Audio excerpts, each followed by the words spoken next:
Préfète, chers élus, chers internautes, car cet AG est diffusé en live sur les réseaux, mesdames et messieurs, chers amis, c'est toujours pour moi un grand plaisir de vous retrouver nombreuses et nombreux à notre Assemblée Générale dans ces belles arènes, au lieu symbolique de notre culture.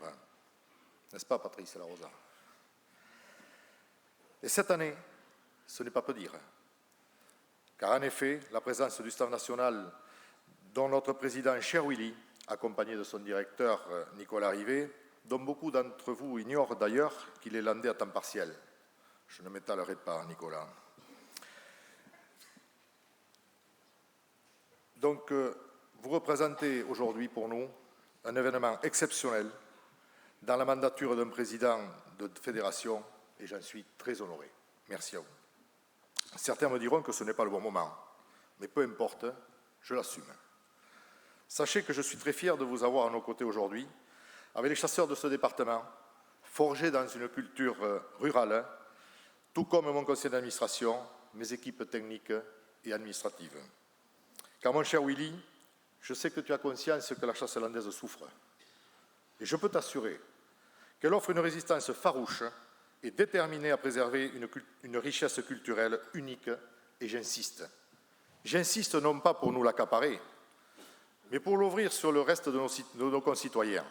Je n'ose dire le monde. Et pourtant, certaines de nos pratiques sont endémiques à notre petite Gascogne. Il s'agit tout simplement de la faire découvrir et de la transmettre aux générations futures. Mes chers amis, Madame la Préfète, Mesdames et Messieurs les élus, je dois vous faire une confidence. Vous allez écouter la version bis de mon rapport, réécrit presque entièrement jeudi après-midi dans un café parisien à quelques mètres du Conseil d'État et dans l'avion de retour. Vous le comprendrez, notre actualité est bouillante et il me sera impossible de ne pas être totalement transparent avec vous sur ce sujet. Les fédérations du Sud-Ouest étaient jeudi matin au Conseil d'État, accompagnées de la Fédération nationale et de nos conseils juridiques. Je souhaitais aujourd'hui une assemblée plutôt festive, basée sur un discours sous le signe de l'espoir. Malheureusement, cette actualité est venue ternir l'ambiance. J'y reviendrai, je reprends mon déroulé. Willy, le 1er octobre 2016, tu nous faisais l'honneur de faire ta première représentation en tant que nouveau président de la Fédération nationale des chasseurs, lors de notre rassemblement pour la défense de nos chasses traditionnelles, et notamment celle de l'ortolan. Certains ici présents s'en souviennent bien. Déjà, tu avais le don d'être sollicité pour des selfies. Les derniers mots de ton discours, et nous avons des images, étaient « Avec vous, j'ai appris un nouveau mot, résistant ». Peut-être s'agissait-il d'une prophétie landaise. Alors, il est vrai que nous avons perdu la bataille de l'ortolan et du pinson, mais de l'arrêté du 17 avril 1981 à l'été 2016, les chasseurs landais ont offert une résistance acharnée à une idéologie partisane sans fondement scientifique, alors même que l'on nous targue de nous concentrer sur la science. Et pourtant, qui se soucie aujourd'hui de l'ortolan? Où sont les programmes de conservation et de suivi? Dans ce contexte, je sais pouvoir compter sur toi, Willy. Ta présence aujourd'hui en est le témoin. Et une nouvelle fois, je tiens à te remercier du combat que tu mènes à nos côtés. Mes chers amis, vous le comprendrez. Je m'abstiendrai cette année de vous développer l'actualité nationale en pompant allègrement sur le rapport moral du président, car vous l'aurez compris, il s'y attardera, j'en suis certain.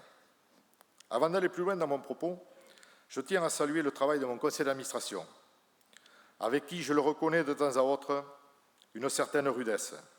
Mais il est important de souligner leur engagement à mes côtés aujourd'hui. Je n'oublie pas non plus l'ensemble du personnel fédéral, d'hommes en direction, qui ont œuvré pour que cette Assemblée générale 2024 soit de haut vol et reste gravée dans les annales. Venons-en à notre actualité. Que s'est-il passé en 2023? Mes chers amis, je vous l'ai dit, dans nos réunions de secteur, ce qui m'importe dans notre fonctionnement, c'est la transparence.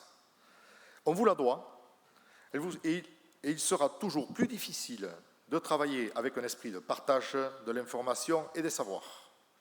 Commençons par ce dossier sensible, les dégâts de gibier. Depuis 2020, où nous avons collectivement secoué le cocotier, nous voyons que nos actions et efforts ont permis de faire diminuer significativement les dégâts et donc la facture. Je ne cesse de le répéter, mais je salue l'effort collectif qui est déployé dans ce département par nos agriculteurs. Et je salue nos responsables aujourd'hui. Notre louveterie, notre service chasse de la DTM, et bien évidemment, vous, chasseurs bénévoles. Je vous rappelle les chiffres. Si en 2019, nous dépassions les 1000 hectares de surface détruite avec un budget d'indemnisation de près de 2 millions d'euros, nous sommes en 2023, en année civile, à 135 hectares pour un montant de 325 000 euros d'indemnisation. Ce montant, inférieur à 500 000 euros, nous évite pour la 4e année consécutive l'activation de la contribution territoriale qui est un véritable traumatisme chez les petites ACCA. Serge y a fait allusion tout à l'heure. La Fédération des Landes reste sur sa position, qui est de constater que le système actuel n'est plus viable. Pour autant, il n'est pas question de dire non plus que les dégâts ne doivent plus être indemnisés. Bien au contraire. Nous pouvons réellement remercier le travail de fond peu visible pour certains chasseurs qu'a accompli la Fédération nationale en réunissant un pari gagnant.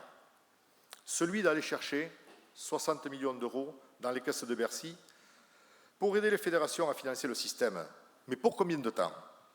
Il est bien sûr illusoire de croire que les chasseurs pourront payer l'impact d'un phénomène qui les dépasse complètement. Je regrette que certains de mes collègues, d'ailleurs, ne nous aient pas suivis dans notre démarche en 2019, alors que ce sont les mêmes aujourd'hui qui appellent à la réforme du système, car ils sont asphyxiés par le montant des dégâts. Et bien qu'il y ait débat, y compris sur notre positionnement d'ailleurs, je refuse que le chasseur, c'est-à-dire vous, devienne le bras armé de tel ou tel intérêt, arguant de la mission des services publics, alors que la chasse, mesdames et messieurs, ce n'est pas un boulot.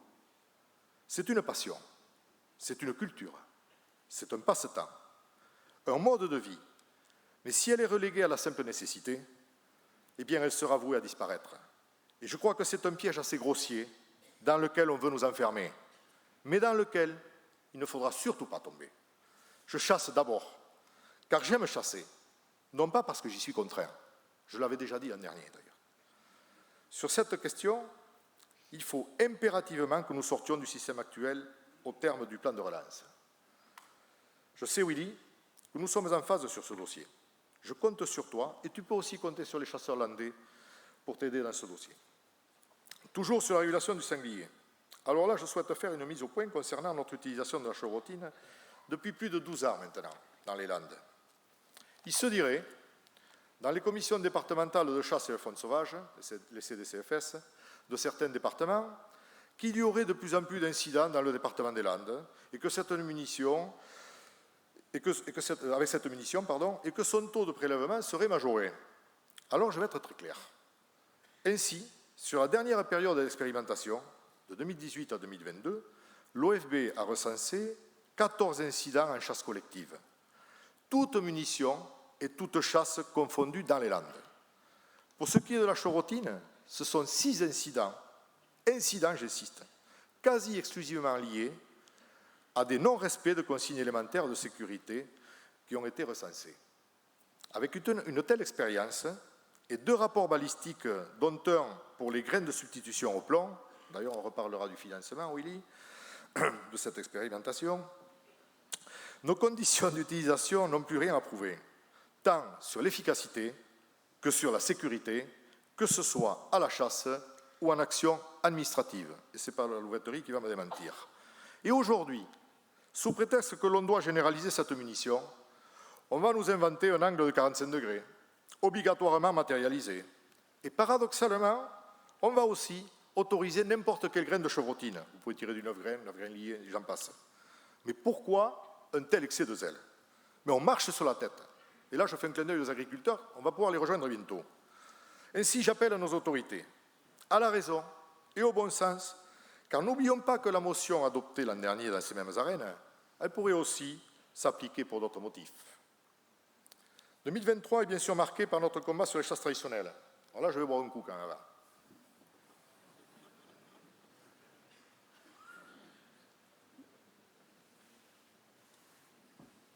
Merci, mon directeur. Nos arrêtés Alouette 2022 suspendus font toujours l'objet d'un contentieux sur le fond au Conseil d'État. Et je vais y revenir. À la fin de l'été, avec un travail remarquable du juriste de la Fédération nationale, Guillaume Firmer, les fédérations du Sud-Ouest ont planché sur la meilleure stratégie à adopter. Sous l'impulsion de la FNC et du ministère, un protocole expérimental a été construit afin de vérifier, et nous l'espérions, solutionner l'argument de la sélectivité. En effet, depuis le temps que nous travaillons sur ces dossiers, je pense que nous maîtrisons relativement bien la situation et les enjeux pour maintenir nos petites chasses. Il demeure que les décisions du Conseil d'État, deux points de fragilité juridique et non scientifique, là aussi j'insiste. Cela concerne la sélectivité, où le Conseil d'État ne peut s'appuyer sur une étude fiable et publiée sur celle des pentes hématoles, et enfin sur le concept d'autres solutions satisfaisantes. Cette étude était donc primordiale. Banco, la préfecture publie l'arrêté du 20 octobre dernier, certes avec quelques jours de retard, mais peu importe, l'expérimentation doit aller jusqu'au 20 novembre.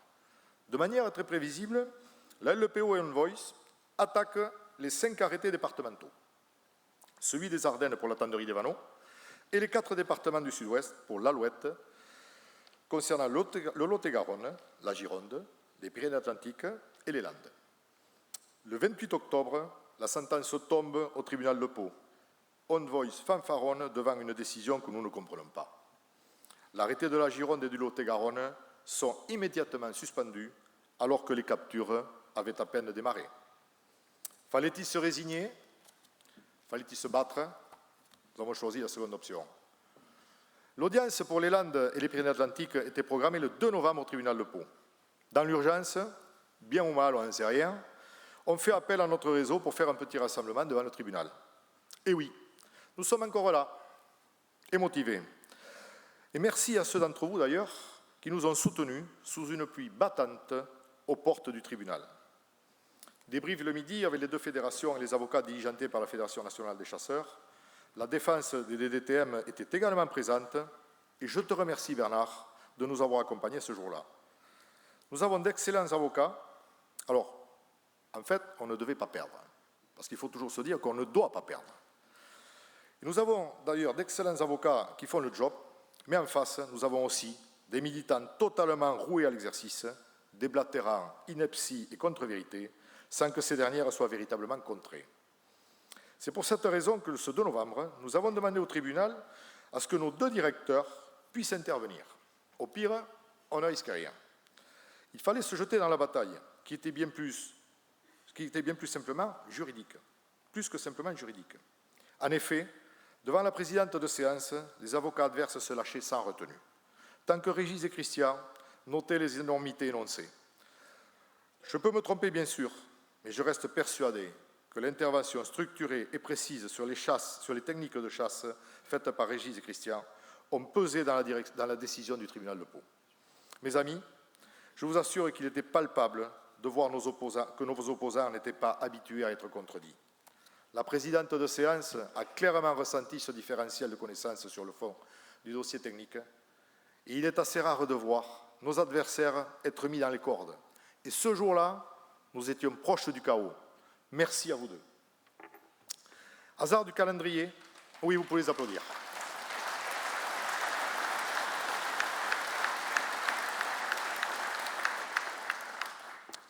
Et hasard du calendrier, le 6 novembre, j'étais avec Nicolas et Willy, et Régis bien sûr, chez nos amis de Haute-Vienne, qui ont d'ailleurs leur assemblée générale également aujourd'hui, et que je salue d'ailleurs, que la décision du tribunal administratif de Pau tombe.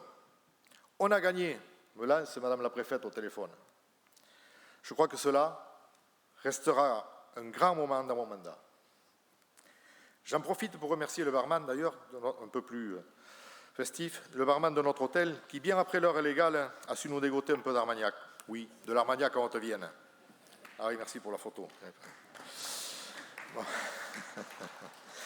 D'autant que la décision publiée est très riche d'enseignements et conforte pleinement notre argumentation. L'expérimentation peut continuer. Nous avons gagné. Et ici, publiquement, je tiens à remercier Michel, Sylvain, Jean-Claude, Alain, Patrick, Jérôme, Julien, Frédéric, Camille, Olivier, Vincent et Gérard d'avoir eu foi en nous et aussi le courage de participer à cette étude qui nous permettait d'espérer. Sur 323 captures aux pentes, chers amis, l'Office français de la biodiversité, qui contrôlait quotidiennement les installations, a relevé 0 capture accidentelle. Je dis bien 0. Sur la seule installation aux pentes, les 7 captures accidentelles ont toutes été relâchées, sans aucun dommage, photo à l'appui bien entendu. Au Matol, pardon. Sur la seule installation au Matol, merci le directeur, les 7 captures accidentelles ont toutes été relâchées sans aucun dommage. Photo à l'appui. Merci à René Marc pour avoir suivi ce qui a été, je crois, ta dernière grande mission à l'OFB. Et merci à Hervé d'avoir dirigé cette opération. D'ailleurs, j'en profite pour vous souhaiter une excellente retraite en vous remerciant pour votre collaboration durant ces années à nos côtés. Je souhaite que vos successeurs s'en inspirent. Merci, messieurs.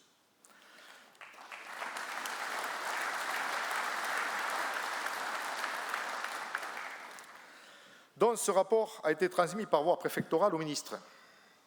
Et figurez-vous, chers amis, là aussi, hasard du calendrier fait que nous allons être vite fixés. Nous avons reçu le 28 mars dernier l'information que l'audience sur le fond se tiendrait le 4 avril, c'est-à-dire jeudi dernier. Régis et moi, nous ne pouvions éviter ce déplacement. Tout comme mes collègues d'ailleurs, d'autres fédérations, nous étions tous jeudi devant les portes du Conseil d'État. Sous une pluie battante d'ailleurs. Je vais essayer d'être le plus clair possible. En plus des arrêtés sur les quotas 2022, les arrêtés cadres étaient également attaqués, ce que nous n'avions pas perçu et qui font la différence. Vous comprenez bien que si la décision est négative, l'avenir de notre chasse traditionnelle est compromis. Pourquoi? Écoutez bien, mes amis, Madame la préfète et Mesdames et Messieurs les élus, la Fédération nationale a déposé son rapport en intervention l'été dernier. C'est un peu technique, mais comme les arrêtés sont pris par le ministre, bien c'est au ministre de défendre ces arrêtés. Nous, chasseurs, nous ne sommes là qu'en intervention, mais pas comme défendeurs. Le comble quand même, mais passons, il faut s'y faire. Le travail de la FNC et des conseils juridiques était vraiment conséquent. Des dizaines de pages expliquant notre argumentation. Il suffisait que le ministre s'approprie ce rapport. Au lieu de cela, rien. Ou on l'aurait su. Alors je sais, Madame la préfète et Messieurs les élus, que vous allez le démentir, puisque vous avez travaillé sur ce dossier depuis, et nos échanges, encore hier soir très tard, me l'ont démontré. Mais quoi qu'il en soit, le constat est là. Je disais rien, parce que comme je vous le disais, nous avons eu l'information de l'audience le 28 mars, et figurez-vous que nos amis du ministère ont enfin décidé de déposer leur écriture, soi-disant complément d'écriture, d'une dizaine de pages, pour ne pas dire bâclé, 3 jours avant l'audience. On nous dit que l'on nous défend. Mais de qui se moque-t-on? Pire, cela veut également dire que le Conseil d'État n'a même pas pu prendre connaissance des écritures de la Fédération nationale. Dans une entreprise, on pourrait considérer cela comme une faute grave, et je pèse mes mots.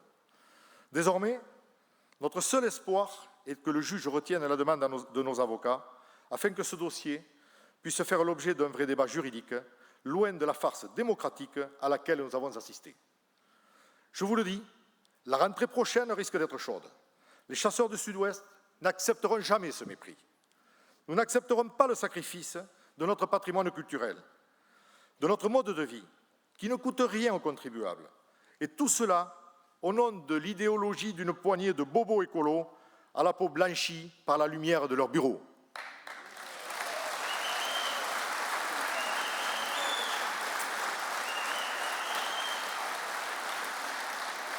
En revanche, eux sont écoutés, tout simplement parce qu'ils imaginent un nouveau monde de bisounours.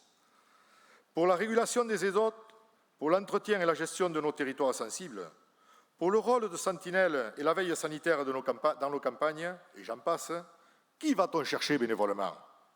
Sachez, Madame la préfète, Mesdames et Messieurs les élus, en tant que responsable synergétique de ce département, si l'issue de ce dossier nous était fatale, je n'oserais même plus Regardez en face mes chasseurs, à qui je demande sans cesse d'être irréprochables, de participer à telle ou telle mission, qu'elle soit expérimentale ou solidaire, d'être exemplaires dans nos rassemblements précédents, car où sont les contreparties? Où est la reconnaissance de nos valeurs? Où est le respect de l'héritage de nos anciens qui nous ont légué? C'est du dénigrement, c'est purement scandaleux.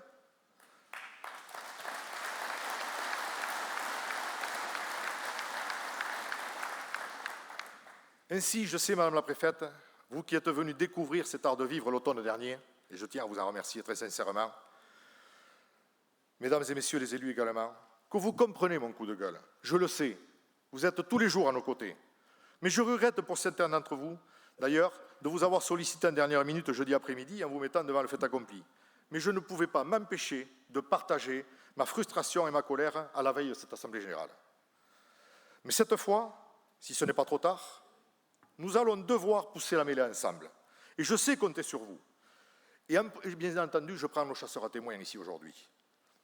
Lors du congrès de la Fédération nationale à Reims, j'ai invité notre nouveau ministre délégué à la transition écologique, Hervé Berville, à venir découvrir nos chasses traditionnelles cet automne, afin de mieux les comprendre, mais surtout de mieux les défendre. Ce n'est pas de refus, m'a-t-il répondu. Mais avec ces éléments, je vais devoir remettre le couvert avec force. Bayram. Revenons à notre fédération, car nous devons malgré tout rester mobilisés et avancer. Mes chers amis, Madame la Préfète, saviez-vous que la Fédération des chasseurs des Landes est agréée au titre de la protection de l'environnement depuis 1978? Certains se demanderont même, mais pourquoi une fédération de chasse, de chasseurs, est agréée de la sorte? Vous serez peut-être encore plus surpris que nous sommes l'une des premières, voire la première dans les Landes, à arborer ce titre. Pourquoi, me diriez-vous, j'engage ce sujet aujourd'hui? Eh bien, une fédération de chasseurs, selon moi, est là pour fédérer les chasseurs, mais bien entendu, préserver leur intérêt. À ce titre, nous devons donc initier des projets visant à garantir la présence des espèces gibier sur notre territoire. Et si je vous disais que vous n'avez encore rien vu, c'est sûrement un dossier parmi d'autres, mais qui mérite vraiment un petit décryptage aujourd'hui. C'est sûrement, mes chers amis, notre force inégalée, c'est vous. C'est notre réseau qui existe nulle part ailleurs. Par une succession de rencontres, d'échanges, mais aussi de sollicitations, nous avons décidé d'assumer encore plus cette activité environnementale au seul bénéfice du territoire. La Fédération s'est engagée dans la démarche de suivi des zones de compensation environnementale. Ces zones, en aval de projets divers, sont aujourd'hui une obligation réglementaire. L'intervention en milieu rural à des fins conservatoires, c'est notre cœur de métier, mais surtout, les conserver en zone de chasse. Je n'accepte pas les dérives actuelles, qui consistent à faire de la chasse une variable d'ajustement pour soustraire des territoires de chasse sans autre fondement que celui de l'idéologie. Pour mener à bien l'augmentation de charges de l'activité fédérale, la Fédération souhaite étoffer son équipe. C'est chose faite, avec l'arrivée prochaine d'une écologue spécialisée dans notre structure. Le but non dissimulé de cette stratégie est également de diversifier les sources de revenus de la Fédération, afin, là aussi, de préserver coûte que coûte notre chasse populaire. Au-delà de la compensation environnementale, la Fédération des Landes bâtit son partenariat avec la Fédération du Gers sur le grain bocager que va vous présenter Gladys tout à l'heure. À terme, un pôle de compétences interdépartementales sur la gestion des haies doit permettre à tous les partenaires de bénéficier de notre expertise. Cela renforcera les initiatives déjà engagées sur la gestion des haies, sur la reconstitution des haies sur notre département, notamment avec le pays Adour-Chalosse-Tursan. Ces thématiques doivent impérativement s'inscrire dans le temps afin d'accompagner les collectivités, les agriculteurs et les sociétés de chasse. Toujours sur ce dossier, l'idée absolument novatrice d'il y a plus de 10 ans maintenant d'un technicien, connu parfois pour sa bonne humeur des lundis matins, il se reconnaîtra, de mener la gestion de nos sites par du pâturage ou de l'éco-pâturage. Ça fait mieux, l'éco-pâturage. Voit cette activité aujourd'hui apporter une plus-value insoupçonnée à la Fédération, aux habitats gérés, mais aussi à la vache marine landaise, dont l'action de la fédération est encore trop peu connue, puisqu'elle a participé au programme de conservation, là pour le coup, d'une race au bord de l'extinction. Et oui, Marie-Hélène, nous avons aujourd'hui le statut d'une exploitation agricole. Cette politique active et offensive sur les habitats naturels n'a pas pu se faire seule. Je ne peux que remercier avec beaucoup de sincérité nos partenaires institutionnels que sont l'Agence de l'eau, le Conseil régional et le Conseil départemental. Le président Rousset a pu voir de sa propre appréciation les actions menées par les chasseurs, les associations et la fédération lors d'une journée thématique. Une journée similaire, d'ailleurs, est prochainement prévue avec le département et nous devons le faire aussi avec l'Agence de l'eau. Mais aujourd'hui, peut-être un remerciement particulier qui a tout son sens dans les Landes, à la Fondation pour la protection des habitats et de la faune sauvage, représentée aujourd'hui par son directeur Paul Bourriot. Nous avons à la Fédération une vieille photographie avec Henri Sallenave et Jacques Hamelin, que citait d'ailleurs André tout à l'heure, les créateurs de cette fondation unique à son genre. La Fondation a aidé la Fédération des Landes sur plusieurs acquisitions. Nous soulignons cette année l'acquisition d'une lande humide d'une 40aine d'hectares sur la commune de Bourriot-de-Bergonce. Ce que je souhaite faire passer comme message aujourd'hui, à travers ces quelques mots, mes amis, c'est notre légitimité sur ces dossiers environnementaux. Et la Fédération des Landes s'y inscrira chaque fois qu'elle le pourra. Je termine ce dossier en saluant le travail colossal de la Commission environnement et de son président. Il se reconnaîtra. Merci Jean-Marc. La fédération de chasse, une fédération de chasse, c'est aussi une association de services à l'adhérent. La dernière réforme de la chasse a donné à nos fédérations de nouvelles prérogatives que nous assumons désormais en lieu et place de l'administration. Je décèle quelques soupirs au premier rang. Dans tous les cas, nous essayons de répondre au mieux aux besoins des ACCA, structures dont nous reconnaissons la pertinence au regard d'autres départements. Comme nous nous y sommes engagés, vous avez dû recevoir il y a quelques jours un courrier de la Fédération au sujet des assurances. Au cas où, je répète l'information, la Fédération offre à toutes les ACCA du département la responsabilité civile ainsi que la protection juridique dès la prochaine saison. Pensez à retourner le courrier au plus vite, si ce n'est déjà fait, afin que le courtier puisse faire le nécessaire en matière de résiliation de votre contrat actuel. C'est un geste fort. Beaucoup de volonté.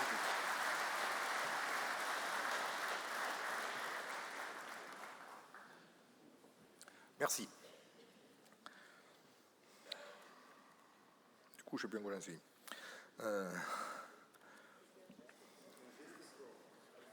Attendez. Je ne sais plus où j'en suis. Ça, hein.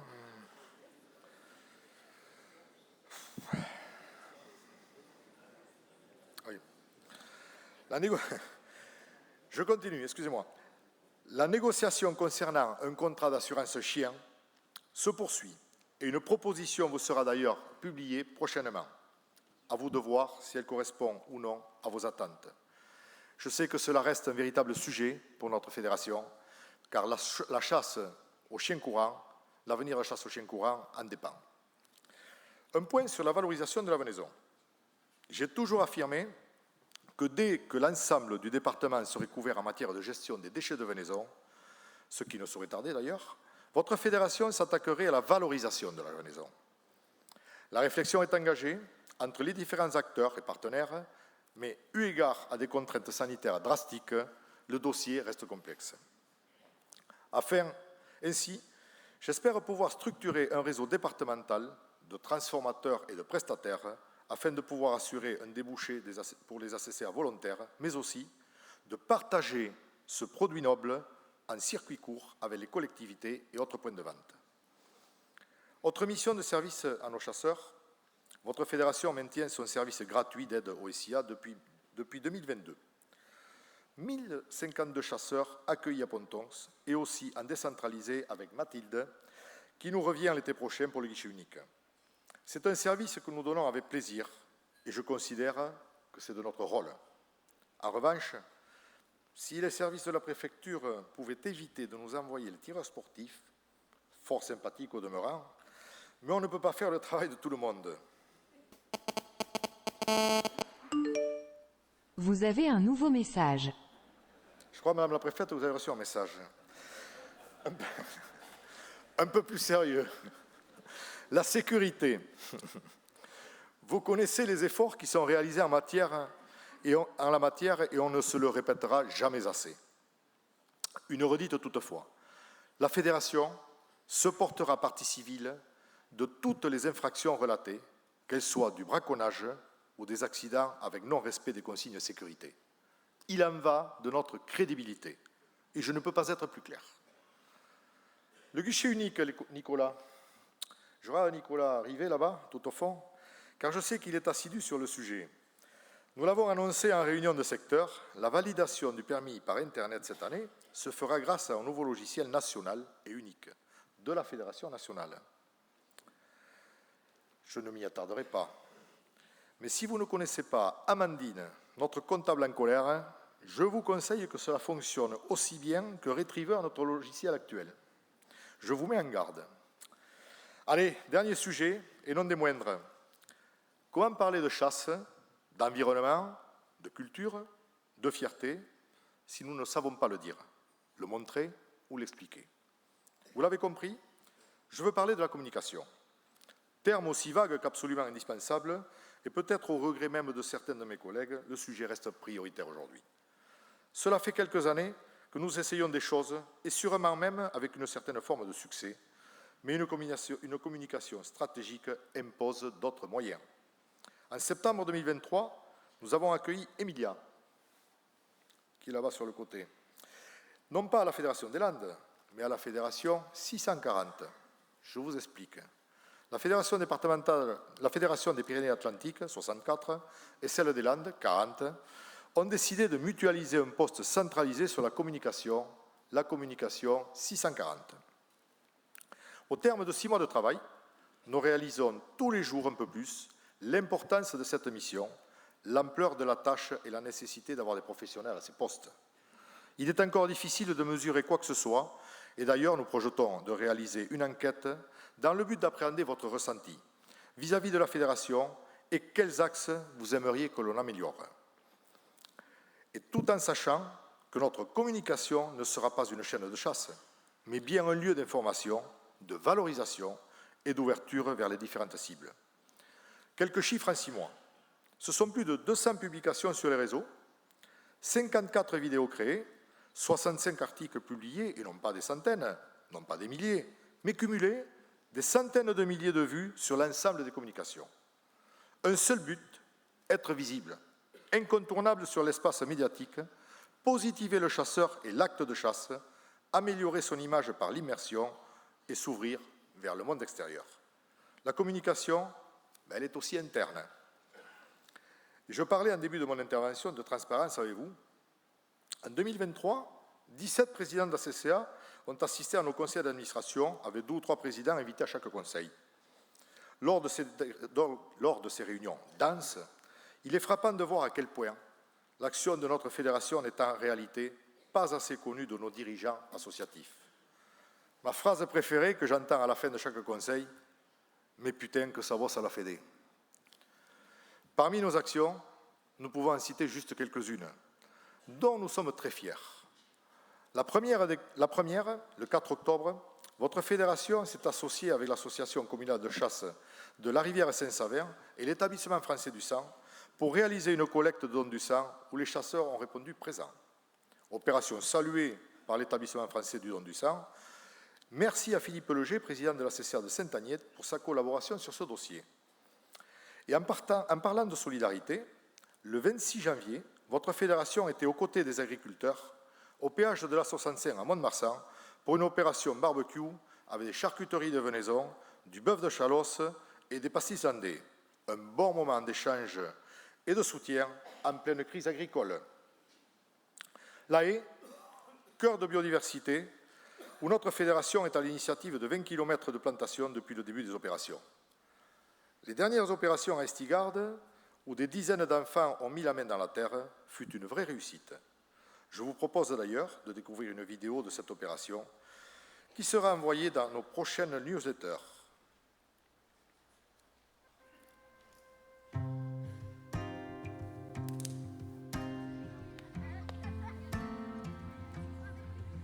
se trouve sur la commune d'Estigarde, dans le canton de Gabaret. Alors c'est aujourd'hui la communauté de communes des Landes d'Armagnac. Mettez-vous les gants là, ceux qui en ont. Et moi, je vais vous montrer comment on fait au premier arbre et après c'est vous qui le ferez, d'accord ?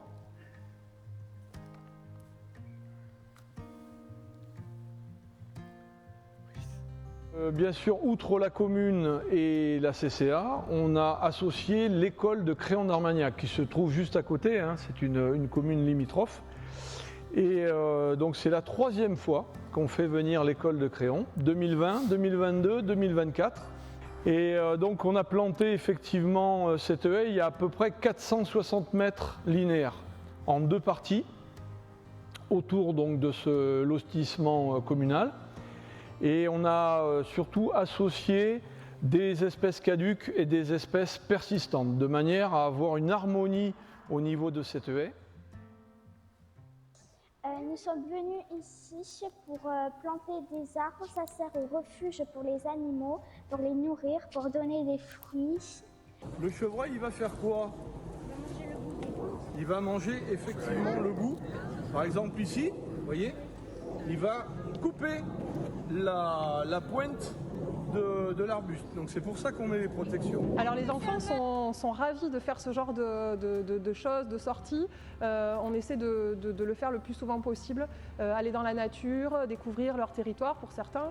Et puis donc il nous arrive aussi de faire classe dehors. Là d'ailleurs on fait classe dehors finalement, ça rentre dans ce dispositif-là. Donc les enfants sont toujours très excités, on sort les bottes, on utilise un matériel qu'on n'a pas l'habitude d'utiliser à l'école et c'est très enrichissant pour eux. Donc la haie, bien sûr, elle va grandir, elle va croître et dans quelques années, elle va être beaucoup plus épaisse, ce qui va fournir bien sûr un abri, puisque l'objectif, hein, c'est de créer un espace naturel pour la faune, pour les oiseaux, pour plein d'espèces, les micro-mammifères, les amphibiens, il peut y avoir des reptiles, il peut y avoir plein d'espèces.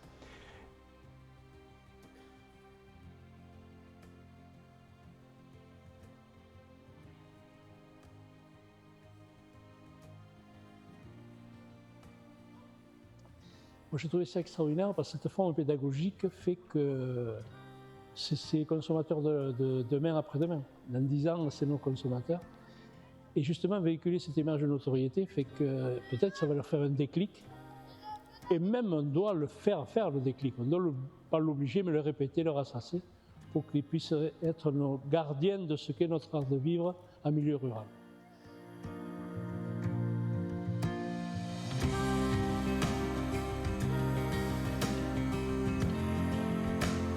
Merci.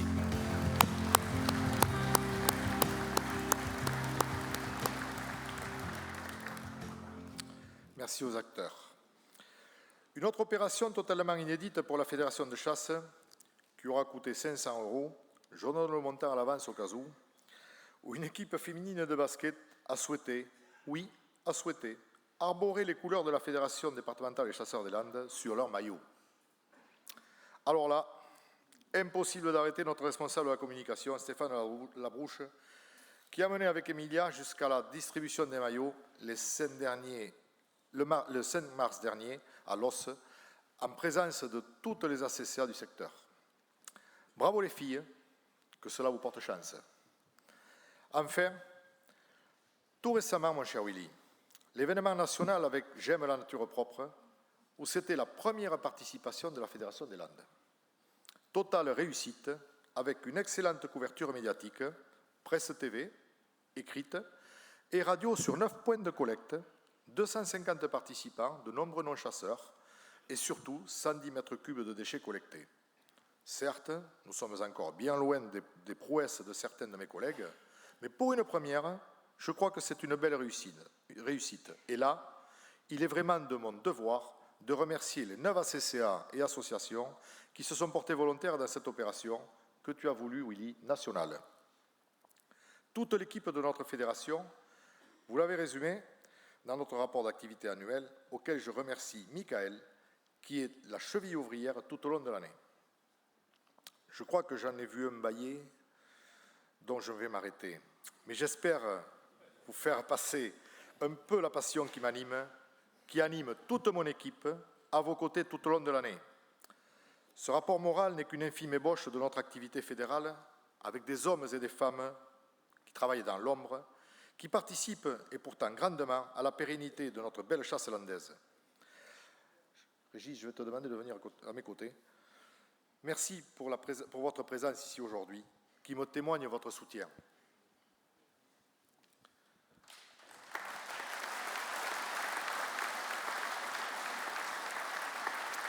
Nous avons besoin de vous. Vive la chasse et vive la ruralité.